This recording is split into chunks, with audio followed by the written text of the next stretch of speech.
Hi, I'm Michael Joy. Welcome to another reaction video. I want to say up front here, if you're a subscriber or catching this video randomly, just know that this is a mold making video.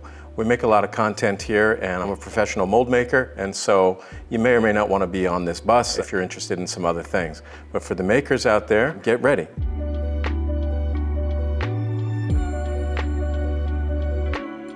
Okay. I watched this video last night. Is it bad? It's really bad. Oh, I didn't see yet. Okay. It's in French, but I think even if it was in English, it would prove challenging. Not everybody needs to be a craftsperson in order to express themselves artistically. Sometimes there's a beauty in the looseness of the work. Not everything has to be perfect. So I get it that not everybody needs to be picking needles here. But in the way this is presented as a mold making video, I'm sorry to say that I already know that it's not great. But it did have some teachable moments, so I'm gonna power through it. It's nice that he's outside. Let me turn the volume down a little. Je vais donc mouler ces vases. Ici, ce sera un moule en 3-4. First off, those mold boards are not great because the L brackets that it has on top are too short for the height. I would have made these with much more reinforcement. You need a bar strip going down the side so you can put more than one clamp at the top. What happens when you're clamped at the top only is you'll have blowout at the bottom. So you either need to stabilize the bottom first or it's just gonna kick out. This is a disaster waiting to happen. His mold boards aren't even clean. He didn't even clean them before he started. What is happening? This is going to be an excavation. The mold boards are way too tall for the shape that he's working with. This is why you use many of them. They have different sizes. Behind me, I must have like 30 different sizes of mold boards. And you don't have them all at once. It takes time to, it's like I build a board if I need the size. Oh my gosh, he's making me itchy. Is he wearing the camera on his head? It's like someone is about to be chased by a bear. I mean, like, what's happening? Oh, I'll throw up on it. Okay, so Kay's saying I should film like this. What's happening is his box is way too tall that anything he pours down in there is gonna create bubbles and turbulence, but I would say he's the first one that I've seen do this. What happens is that foot on the bottom of his vase is going to trap air, so you kind of got to pump it to get the air out. He's going to let that set for some unknown reason. This is an extremely fast way to do it. Like if I had to go to jail the next day but had to finish this mold, I would do it this way. But there's no other reason to do it this way. So why did he take it apart? Oh, because he needed to soap it inside. See, he had to, okay, well, I didn't see him put in mold keys, did he? Yeah, he did. This plaster's way too thin. The bucket's really heavy. You should have a thinner walled bucket. And the reason is they crack out easier. That's way too thin. It's going to be way too splashy. Sad to say. And it's leaking. Okay. Down in the corner, the plaster is coming out because this is what we talked about, box blowout. He's lucky that it's only leaking a little bit. Now there's two ways to deal with this. One is you push more clay, but the clay isn't going to cover up it's not going to stop a lot of wet plaster. So what you need to do is you need to have dry plaster nearby, and you just take a dash of dry plaster like flour and you throw it on that water, and it kind of locks it up and it sets it. That's how you stop plaster molds from leaking.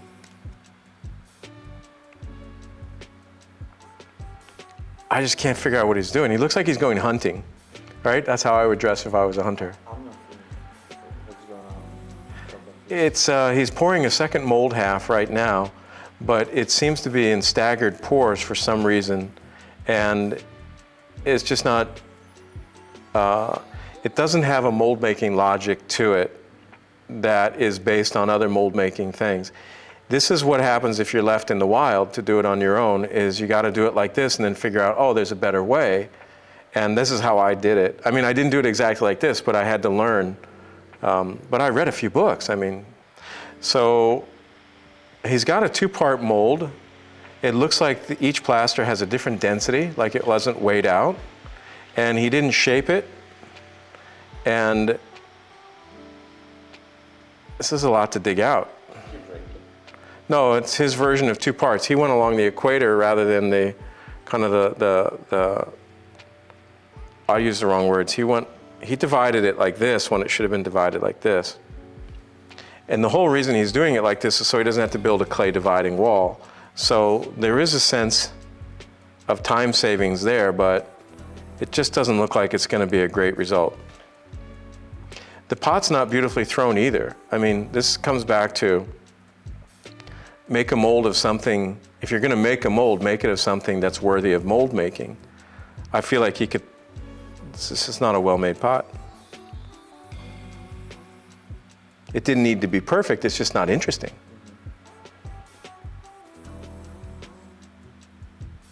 Now he's doing clay dividing wall, so he's going to do a three-part mold? Not necessary. He could have done this in a two-part mold. The clay wall's bad. He's got a brick on the back here that's not, oh, his plaster's already set. Okay. You see the plaster froze out there. It's locked onto his workboard. Use wax paper under your clay. You won't have to clean this up. It's not looking promising, but he's still got a shot at it. Barely. It doesn't look like he's on a good parting line either. Now what happens is with a mold like this, the back piece separates from they come apart, and he doesn't have any. If you do it like this, and I've done it like this, you have to use packing tape to hold those mold sections together because the mold box won't put enough pressure. And now he's going to get a separation between the bottom foot of the mold and the sides. You got to have that tightly compressed. There's times when you have to make a mold like this, but it's rare. I would say that it's much harder to make a mold of an unfired clay piece because it's very fragile. And perhaps that's why he's not wanting to monkey about with it. But it's not, when I watch somebody working, I like to see that they care. And I'm not feeling the love here. So, yeah, you don't have to do that. If you pour the plaster at the right time, it will level itself. And now he's going to have different pieces that are all overextend each other. It's not this nice high-rise. Yeah, he's got all this. Ooh, that's pretty tricky. Could you imagine what his yard looks like now? It's half plaster. Okay. What in the world is he doing now? I thought he made all the pieces. Are you kidding me? Now he's pouring a. He's putting on a pouring gate. You could have built that in the last piece. A tuna can. Maybe that was his lunch. Well, you got to get your protein.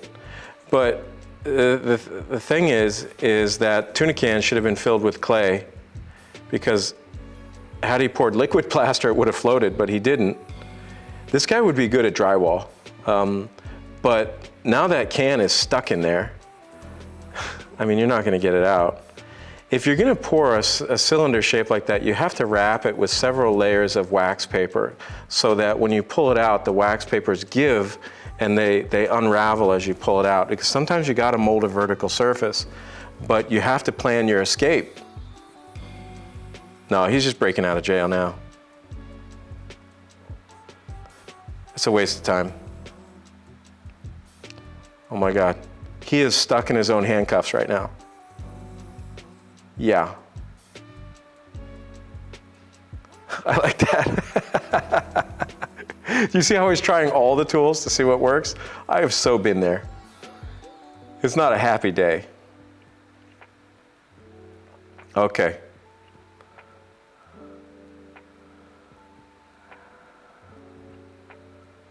This, and I don't speak French, but this is merde. Oh my God, it's like the Flintstones. What we have here is an example. I used to see people in the ceramics department making molds like this, and basically they were in the ceramics department because they had to be. You know, it was a required class, and you could tell when somebody just didn't give a shit.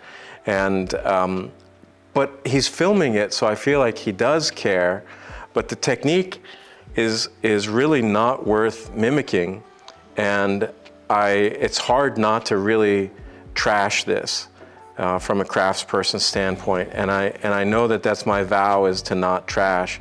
But this is not looking good. It's not a mold that will work well. It's not a mold that looks good. It's not a mold that I would want to show my friends or family.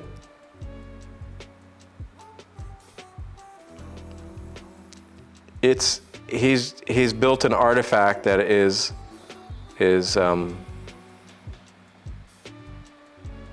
technically it's a mold. I don't think so. It's his slip isn't even deflocculated. Who's teaching him? He's so happy. I'm trying to think of something nice to say. I don't have it.